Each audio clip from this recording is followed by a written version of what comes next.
Warning. You are entering a restricted area. Return to where you came from, or be destroyed.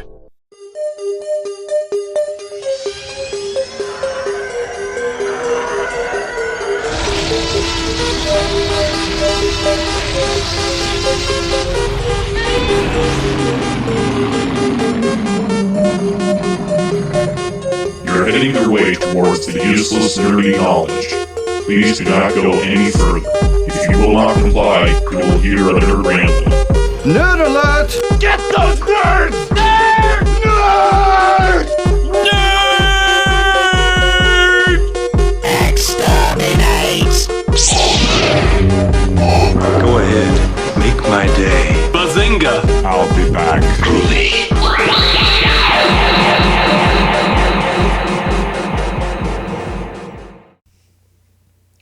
Hello, fellow podcast listeners. My name is Ben, and I am a meat popsicle. No, I'm just kidding. All right, welcome to the very first episode of Useless and Nerdy Knowledge. And it was a bit tricky for me to decide on what I wanted to talk about first because there were so many different possibilities. But I feel like probably the most appropriate thing for me to discuss or talk about or review, whatever you want to call it, would probably be a movie that came out pretty much at the beginning of this year, 2021, Godzilla vs. Kong.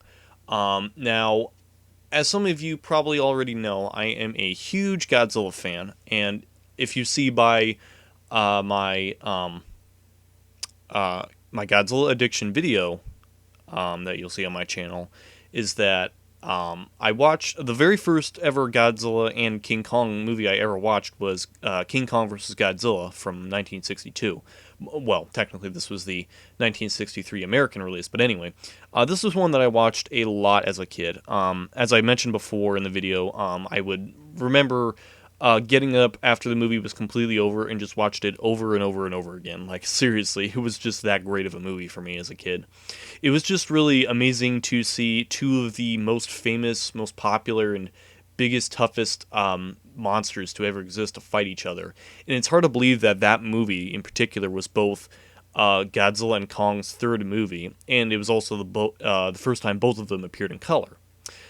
So, of course, like, over the years, there's been, like, talk about, a possible rematch and all this stuff of who actually won at the end, and the whole double ending myth was kind of debunked, basically stating that, no, there was no double ending, because the original myth was that, like, in the Japanese version, Godzilla won, and nobody has seen the Japanese version outside the U.S., or outside Japan, I should say, and we only got the American release here in the U.S., and the only monster that we saw rise up was King Kong, and we heard him roar. But in the Japanese version, you heard both of them roar, so that's probably where it originated, but it's not true. There was no double ending ever. It was just a whole bunch of BS, really. But anyway, over the years, when Toho had the license to King Kong, they only used him for one more movie, which was King Kong Escapes, which is okay. It was an okay movie. And then, towards the 90s, when they revived Godzilla after Godzilla in 1984 and Godzilla vs. Biollante, they talked about bringing King Kong back for, a possible rematch. Sadly, that it did not happen. I assumed it's some sort of licensing issue or copyright, or, licensing issue or something like that. They just couldn't get the rights to him again. So they basically had to stick with their other king in the franchise and use King Ghidorah, which was a huge success in the Japanese box office. So then over the years, there's still been, talk about, well, is there ever going to be a remake? Could there be a remake? And it so happens that it finally did. Basically, it started with Godzilla 2014 coming out. And I remember seeing it 3 times in the movie theater.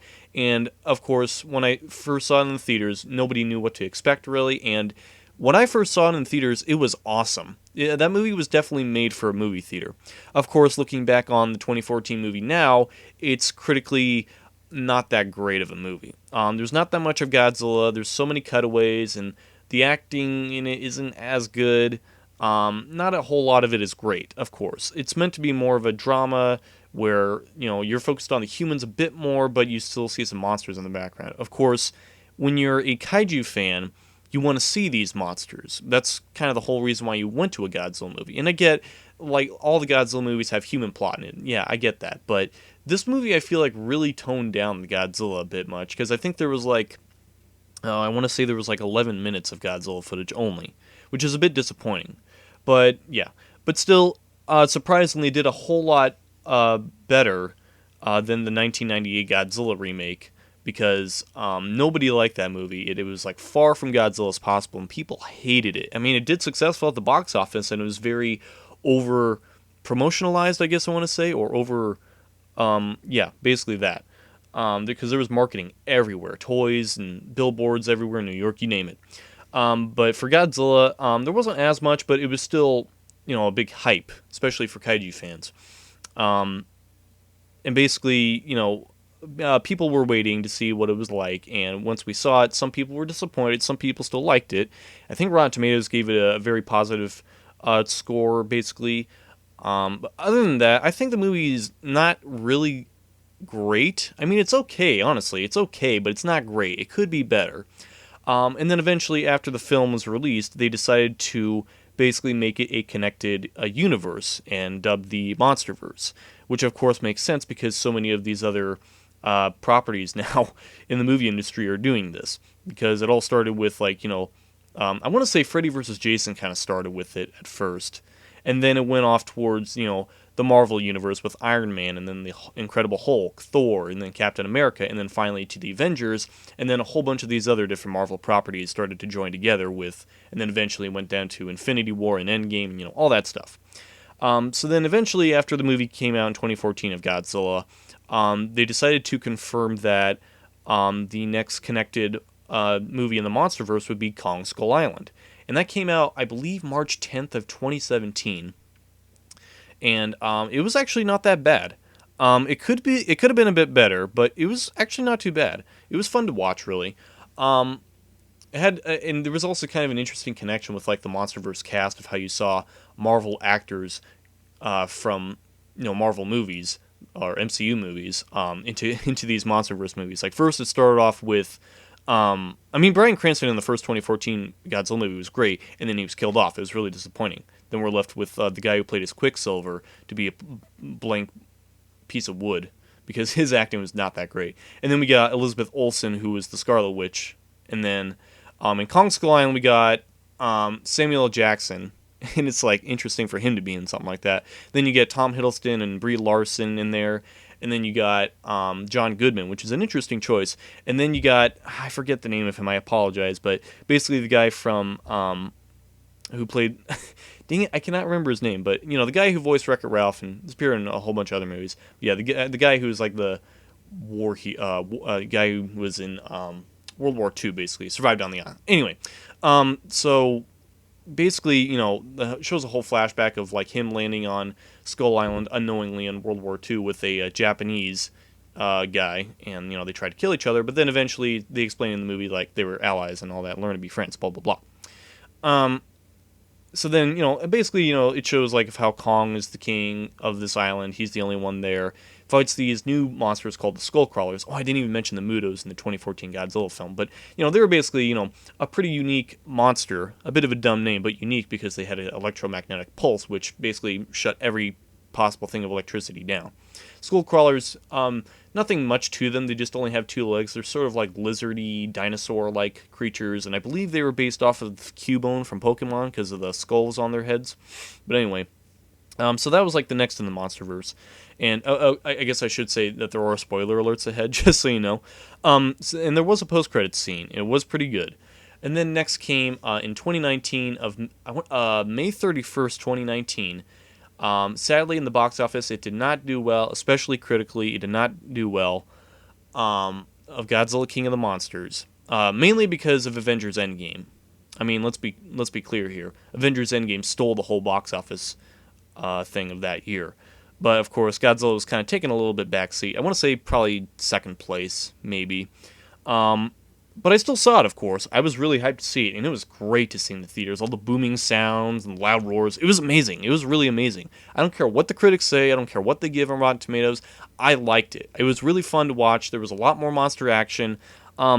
Maybe it could have been better with some things. There were some things that were a bit subtle, but it was still really cool to see. Because they had a couple other different, Toho monsters from the Godzilla franchise. They had They had Mothra in there, they had Rodan, and King Ghidorah. King Ghidorah in King of the Monsters was absolutely awesome and really terrifying to see. He was really cool, though. And after the movie, they had another post-credits scene with Ghidorah's skull. And again, if you haven't seen the movie, I'm sorry for the spoilers, but you have to see it in order to know what I'm talking about. But basically, it shows Ghidorah's skull, and I believe the eco-terrorist sells it or whatever. And then finally, of course, we were planning on the very next year of 2020 that Godzilla vs. Kong would be the next movie to come out. Sadly, that did not happen because of you-know-what, 2020 being 2020. And, we've been waiting and waiting and waiting. And, of course, online, people were, the beginning of 2020, I believe February, we were waiting for the Godzilla vs. Kong trailer. Or, no, I think it was January at first. The internet was just, pissed off and, being like, come on, where is the trailer already? And I want to say that, the Legendary or whatever was pretty much silent throughout the majority of it. And so, we waited, we complained, and, all this stuff. And eventually, once March hit, we were all like, okay, yeah, this movie's going to come out, so give us the trailer. But it wasn't until the end of March, till you-know-what hit, that everything just, shut down and just, was at a halt, basically. Then towards the end of, I want to say, August, maybe the end of August of 2020, there was merchandise that started to pop up of Playmates Godzilla vs. Kong toys. It showed Godzilla with his heat ray, which kind of had the exact same design from King of the Monsters 2019, and then it had Godzilla with this axe and a couple other different things. It had a skull crawler and this new monster, all this stuff. So there was that, but still no trailer. And I was just thinking okay, why would you release the merchandise but no trailer yet? But whatever.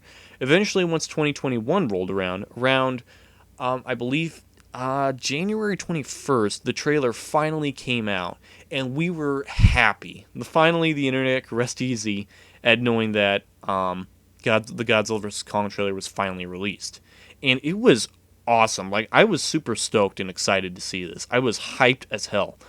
So, of course, waited a couple months, and it was worth the wait. It really was.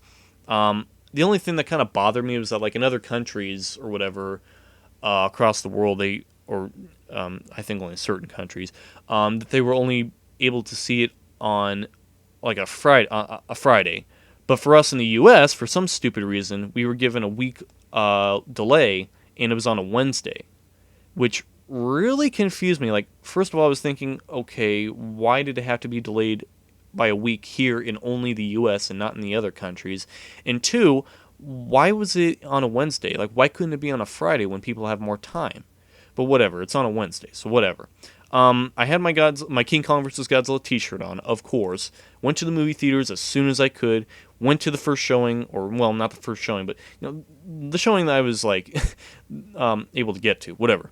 And it was awesome. It was absolutely perfect. I would dare say it was a lot better than any of the other MonsterVerse movies.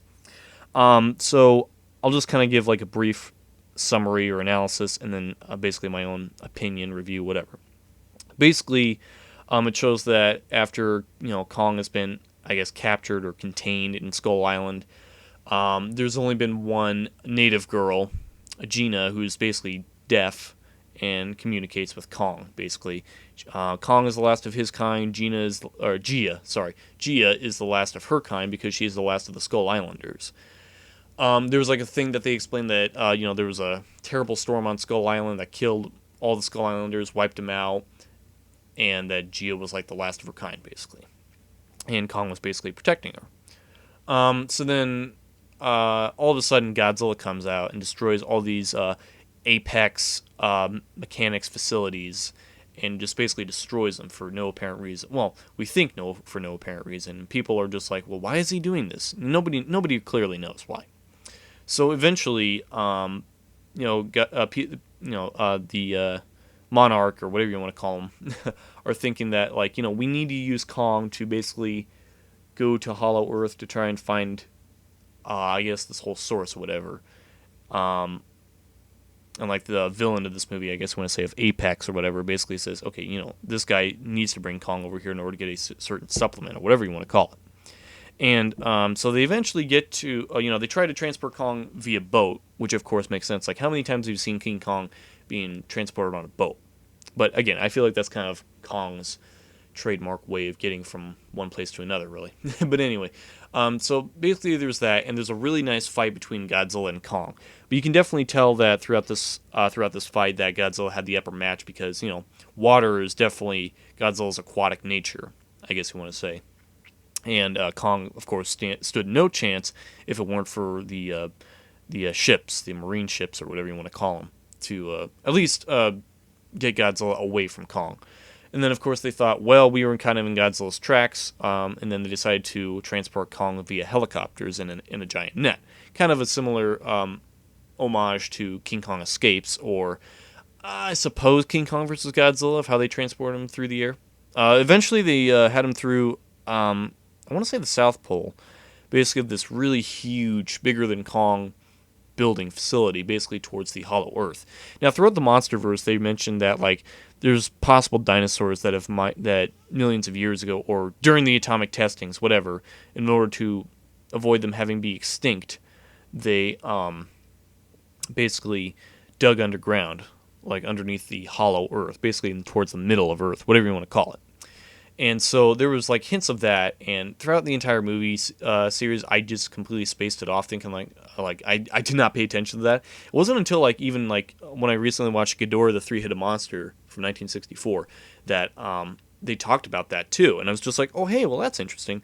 But basically Kong heads towards Hollow Earth, and it is really bizarre to look at. There's these giant war bat monsters, and all this whole Kong cave thing, and basically you find this windbreaker. Oh, I'm sorry. I mean Kong's axe, basically made out of a Godzilla dorsal fin, which is pretty cool. But again, Kong needed some sort of way to stand a chance against Godzilla, and that was kind of his weapon to stand a chance against him.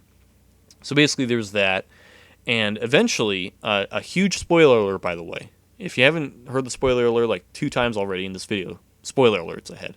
Apex apparently reveals that there is this giant Mecha Godzilla coming out. Now, Mecha Godzilla is a very popular foe for Godzilla to fight, and it's really cool for him to see it in this movie. So basically, Mecha Godzilla is sort of like a huge defense thing against Godzilla. And basically, Apex was I don't know, I think they said something effective they were trying to replace Godzilla, and Godzilla was basically trying to search for Apex, or trying to search for Mecha Godzilla. And then later it's revealed that King Ghidorah's skull, that we saw later sold off from the Eco-Terrorist and King of the Monsters, was basically designed to basically control Mecha Godzilla.